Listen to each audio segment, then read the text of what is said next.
Gusto ko tong bagong item na to. Huwag po nating i-bash yung interior decorator, interior designer na naglantad ng plano ni Alden Richards na magpagawa ng bahay na malayo sa Nuvali. Hindi po namin sasabihin kung saan, pero mas malapit po ito sa line of work niya, sa linya ng kanyang mga trabaho. Siguro po, yung interior designer, aminado naman kasi siya. Panahon pa raw ng Aldab, fan na siya ni Alden. Excite siya. Binabash kasi siya ngayon. Huwag po, talagang ganon. Kapag ikaw ay tagahanga, hindi mo talaga malaman kung saan mo isisilid yung kaligayahan yung excitement mo, na proud ka sa sarili mo na ikaw yung gagawa. Pinagkatiwalaan ka. Hindi mo mapipigil talaga ang sarili mo. Lalo kung fan na fan ka. At saka siguro hindi naman ito pinagbawal ni Alden na wag ka magsasalita. Pero knowing Alden, tahimik lang yon. Private na bata ito eh. Gusto niya sana wala mo na. Pero okay lang, nandito na po yan. Wala na tayong magagawa. Hindi na mababawi pa yung post ng interior designer. At saka magandang balita naman ito. Hindi naman negato eh. Kaya lang ang tanong ng marami, mag-aasawa na ba si Alden? Bakit magpapagawa na siya ng bagong bahay? Sino ang ititira niya doon sa bahay? May bahay na siya sa Nuvali. Meron na siyang condo, diba? Bakit kailangan pa ulit ng isa pang bahay? Ano sa palagay mo? Palagay ko siguro, siyempre, alam mo naman si Alden, di ba? Business minded yan. Siguro nag-i-invest siguro. Pwede yun. Kasi di ba, build and sell sila. Pwede niya namang ibahay niya yun, tapos pag nagsawa siya, ibenta ulit, pagawa ulit. At isa papakinabangan niya yun. Totoo yun, build and sell. Napaka-business minded nitong si Alden eh. Kasi di ba sabi nga, kaysa ilagay mo ang pera mo sa bangko, i-negosyo mo, bumili ka ng area, tumataas pa yun. May nakausap ako ang sabi, mabuti na rin yan, magpagawa siya, investment yan, kesa naman siya, naloloko siya ng mga taong pinagkakatiwalaan niya. Totoo naman yun. Di ba may nagpayo sa kanya mga kaibigan na, it's nice to be kind, pero dapat pinipili mo rin naman ang mga kaibigan na pauunlakan mo sa kanilang inuutang sa'yo. At saka na mabait talaga ito sa Alden. Isipin mo, kasi kung wala siyang pinagagawa at pinagkakagastusan, maraming lumalapit sa kanyang gusto magpatulong. Na hindi naman siya hindi, kaya sasabihin niya lang, nagpapagawa kasi ako ng... Di ba magandang dahilan yun? Katwiran yun. Mayroon akong pinagkagastusan. Meron kasi kung pinaglalaanan ng pera ko. Pero alam mo, tama yung payo sa kanya. Hindi masama ang pagiging mabait. Pero pipiliin natin. Kasi kung minsan talaga, makakatagpo tayo ng mga tao na kinukuha ng ating kamay, kukunin pa ang buo nating katawan. Yung pagtitiwala, napakahirap niyan. Yun ang kay Alden, sobrang magtiwala. Kaya siya... is too kind. Diba? Pero alam mo, si Alden lang yung nakita ko na hindi pa siya katagalan na. Kung tutuusin, hindi pa siya katagalan na katulad ng iba na 3 dekada na nasa showbiz, nag-aartista. Siya, magbibilang tayo ng taon, pero napakagaling niyang humawak ng pera, no? Sobra. At saka ito yung talagang inayos niya yung sarili niya. Inayos muna niya ang kanyang mga pangarap, ang kanyang pamilya, tapos nag-invest siya. Sino ngayon ang mga artista na pwede nating pagkatiwalaan at sabihan na nakadalawa na siya ng McDonald's? Magkano ang isang branch nun? Rolling in. Let's go! Wow! Buti yan yung napili! Yan yung gusto ko eh. Kung balikan man ang hirap, luhat lahat. Ikaw ang paborito kong desisyon lang. Hello Kathleen fans! Bago yung sa bahay ni Sir Alden mga sos na pinapagawa. Ito muna, no, pag inista pag inis talaga ito sa mga sa mga bashers. Sabi dito ng caption, si Mayor at asawa niya naglalakad sa nasasakupan nila. Pero ito pa ay part pa ng kanilang promo dati sa Lola Bagana nung pumunta sila dun sa Mayang Quezon nga sa Mayang yung pinapagawa yung billboard mga kasembreros ng parang nilagay din sa Mayang tower ng GMA mga kasembreros. So sabi ni Catherine, wow, sabi, yan yung paborito daw niya na picture nila mga kasembreros ni Sir Mayor Alden. sobrang panis talaga ito ng Kathleen. Kagabi ito pinost mga kasambreros. So, sobrang natuwa ako sa caption niya. So, sobrang natuwa na natatawa mga kasambreros. Ang sweet niya talaga.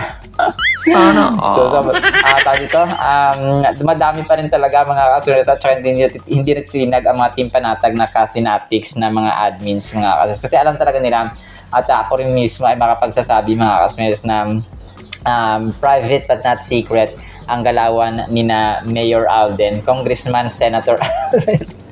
Para pag tumakbo na Senator or Congressman ito, talaga mananalo ito si phenomenal box office king eh. So, yun po mga kasambreros. Sobrang kulit lang. And then ito, no, narinig din yung mga kasambreros, yung kayang Nanay Christy Fermin. So, confirm pala talaga na hindi sa Laguna nagpagawa sa Sir Alden ng kanyang bagong bahay. So, may point din sila dito na pwedeng investment or pwedeng, sabi ng ilan, mag-aasawa na, parang ganun, tapos binabash yung interior designer.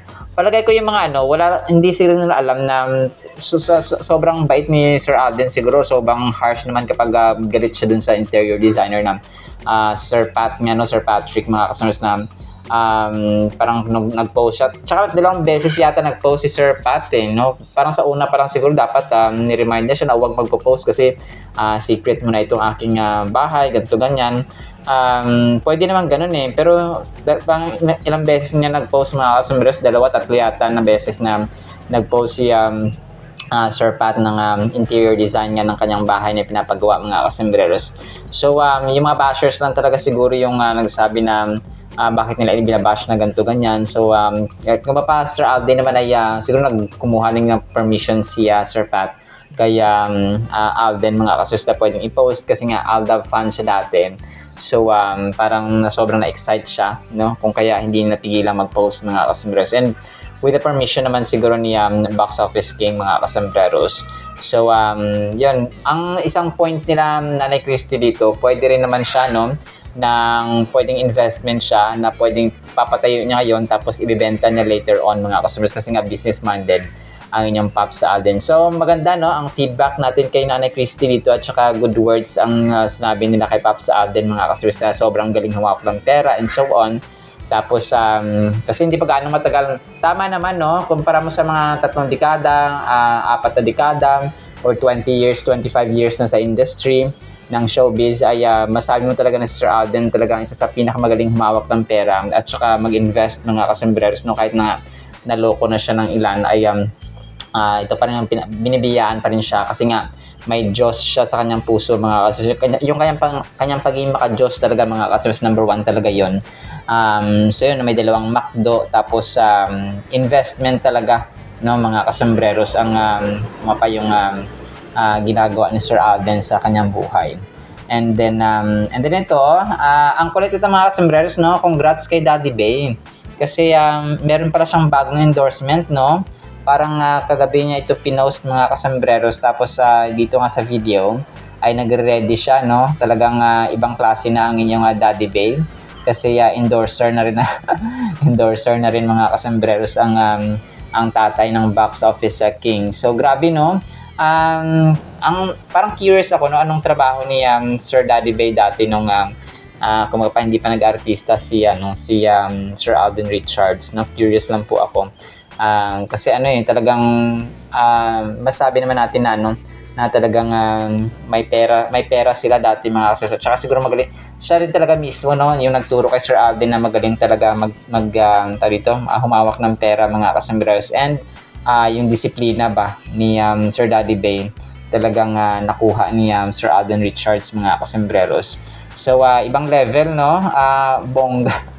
Ibang level. May hindi magpapakabog si Sir Daddy Bay mga kasambreros kasi ngayon siya endorser na himself no.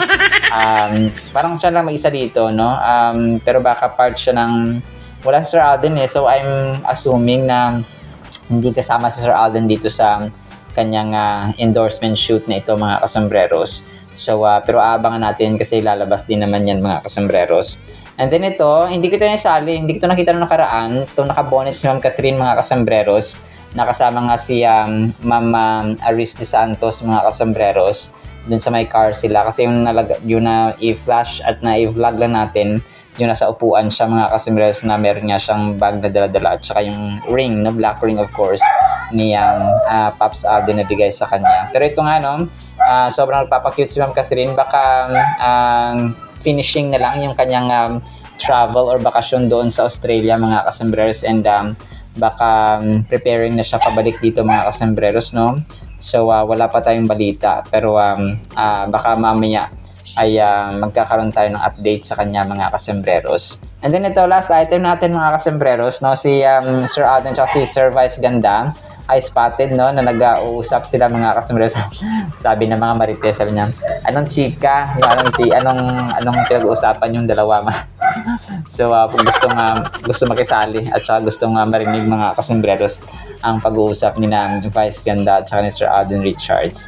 So chikahan moment nila doon sa 8th Edis Choice Awards nga kagabi mga kasembreros. So which is bihira lang sila magkasama mga kasembreros sa mga event na ganito, sa mga gala or sa mga party na involve ang Showtime at saka yung ABS-CBN at GMA mga kasembreros in one collaboration. Alright, so yan lang siya sa ating Catherine items ha.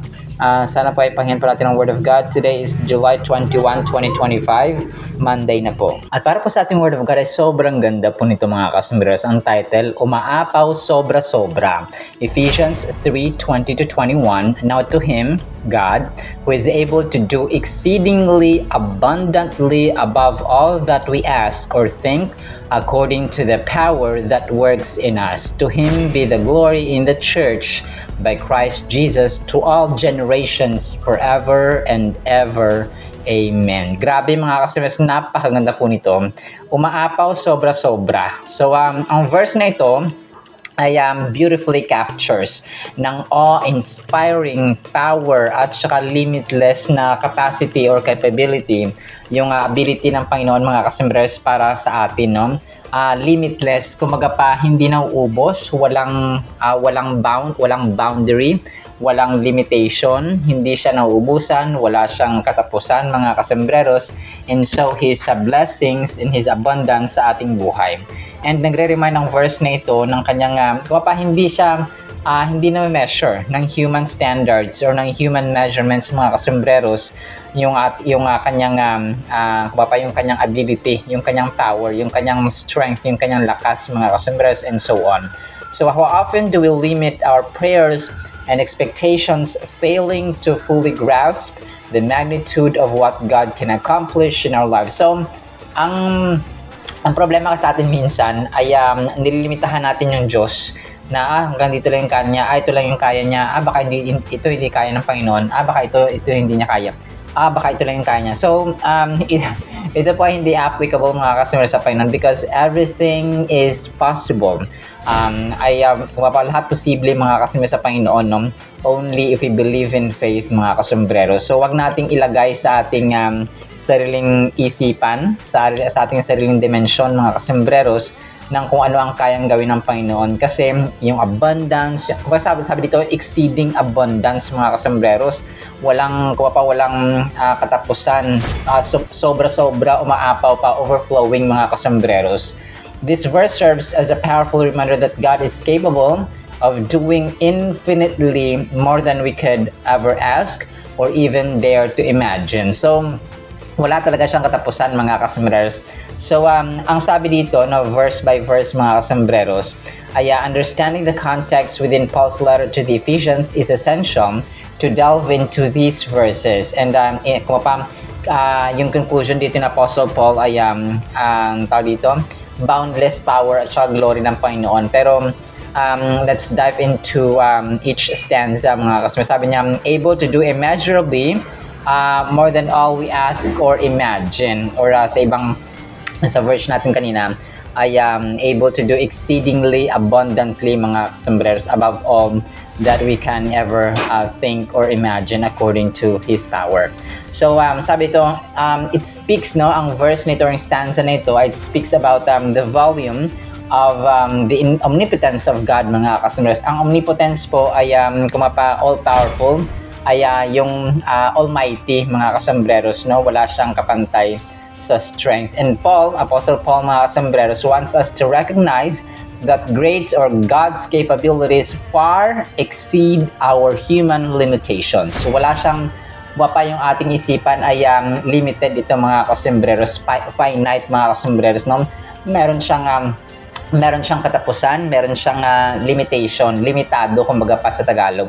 This isn't just about receiving blessings, but understanding that God's plans and actions are beyond our wildest dreams, mga kasembreros. So yung ating plano, yung ating mga desisyon, yung ating iniisip ay walang-wala mga kasembreros sa ating Diyos. Because He is God and we are not, mga kasembreros, as simple as that. So, sabi niya sa kanyang salita sa Jeremiah 29:11, "For I know the plans I have for you." Yung ito ay nag-underscore mga kasembreros na ibig sabihin na yung plano ba, yung intention ng Diyos sa atin ay parating maganda, parating mabuti sa ating buhay. Kung tayo po ay nangangarap na mabuti at saka best sa ating buhay, ang Diyos po natin ay sobra-sobra pa. Kumaga pa, hindi niya kinakatuwa na tayo po ay nahihirapan, tayo po ay nalulugmok sa hopelessness, nalulugmok sa discouragements, sa failures. Kasi minsan, choice din ng tao na na magstay dyan sa kanyang kalugmukan, sa kanyang failures, sa kanyang discouragements, sa kanyang disappointments. And pumapadaanan lang natin, no, yung mga discouragements natin, yung mga failures natin, nagkamali tayo ng ginawa, nagkamali tayo ng decision sa buhay, ng choice sa buhay. Lahat po tayo nagkakamali, no? Hindi po ako exempted dito. Lahat po tayo nagkakamali, mga kasamaras. But the question is, nagsistay ka ba? Kung tinirhan mo na yung failure mo na yan, yung mistake mo na yan 10 years ago pa, 20 years ago pa, 15 years ago pa, 5 years ago pa.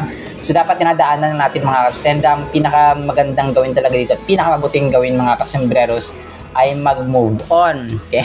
So lahat po talaga ay dapat mag-move on mga kasembreros. And lahat po ay deserving mag-move on mga kasembreros. At wag na, kung merong failures, kung merong achievements, ay hindi po yan permanente. Dadaanan lang din natin yan. And ito yung sinasabi natin na from moments to memories. Kasi yung ginagawa natin ngayon, magiging memory na lang siya balang araw. So sad, no? Medyo nakakalungkot ang reality niyan, but that's the reality na hindi natin maiwasan, inevitable kung sa ating English vocabulary. And ang verse nito, sasabi niya, according to His power, to God's power that is at work or works within us, mga kasembreros. Nag-highlight ito ng presence, no, ng Holy Spirit sa bawat believer, sa bawat nananampalataya. And the same power na nag-raise kay Jesus Christ sa mundo ng mga patay, mga kasembreros, that's Romans 8:11, ay nag-reside sa atin or pumapaan dito sa ating mga puso at isipan sa mga mananampalataya at gumagawa ng kalooban ng Panginoon. Nagre-remind sa atin ito na we're not left to navigate life on our own. Now we have divine strength and guidance within us. How often do we tap into this inner power in our daily life? So, di ba merong Diyos na merong God the Father, God the Son, God the Holy Spirit. So, mostly yung mga tao kay Lord, no, kay Jesus Christ.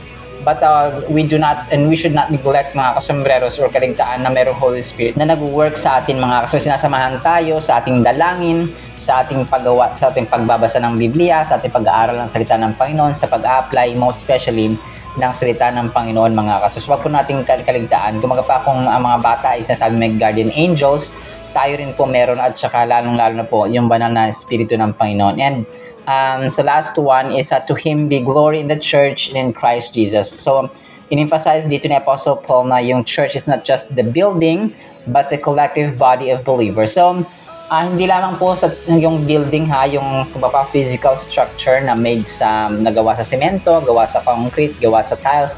So hindi lamang po yun ang church na tinutukoy dito. May it be a family, may it be a group of believers, mga kasembreros na nagtipon-tipon sa ilalim ng mangga o sa ilalim ng ratilis. Kasi dati yung simbahan namin sa church ay nagsimula lang siya sa ilalim ng ratilis, no, Bible study.